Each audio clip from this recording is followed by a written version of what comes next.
दानोळीतील देवराई परिसरात गव्याच्या कळपाचं दर्शन. दानोळी तालुका शिरोळ येथील देवराई परिसरात सकाळी 7च्या दरम्यान काही युवकांनी 4 ते 5 गवारेड्यांचं कळप पाहिल्यानं परिसरातील शेतकऱ्यांच्यात खळबळ उडाली आहे. त्यामुळे शेतकऱ्यांमध्ये भीतीचं वातावरण निर्माण झालं आहे. देवराई भागातील नांद्रेमळा शेजारील ऊसाच्या शेताजवळ गवारेडी फिरताना दिसले.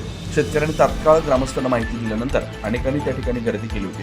काही काळ गवारेडी परिसरात फिरत राहिल्यानंतर परिसरातील दळवी शिरोळे यांच्या शेतातून गवे डोंगराच्या दिशेने गेला असल्याचं स्थानिक शेतकऱ्यांनी सांगितलंय.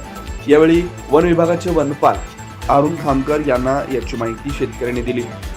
यावेळी वनपाल खामकर यांच्यासह वन्यजीव बचाव पथक कोल्हापूरच्या टीमनं घटनास्थळी धाव घेतली.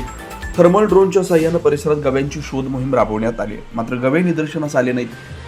गव्यांच्या दर्शनामुळे व शेतकऱ्यांमध्ये भीतीचं वातावरण आहे. गव्यांच्या हालचालींवर वन विभागाचं बारीक लक्ष असल्याचं वनरक्षक खामकर यांनी सांगितलंय. गवे निदर्शनास आल्यास तात्काळ वन विभागाशी संपर्क साधावा असं आवाहन खामकर यांनी शेतकऱ्यांना केलंय. यावेळी वनसेवक हरिबा जाधव, वन्यजीव बचाव पथकातील आशुतोष सूर्यवंशी, अमित कुंभार, वैभव कांबळे यांनी शोध मोहीम राबवली आहे. दरम्यान वन्य प्राणी गावच्या हद्दीत येत असल्यानं शेतकरी व नागरिकांनी सतर्क राहण्याचं आवाहन करण्यात आलंय. वन विभागाने याची दखल घेऊन परिसरात पाहणी करावी अशी मागणी ग्रामस्थांच्यातून होती आहे.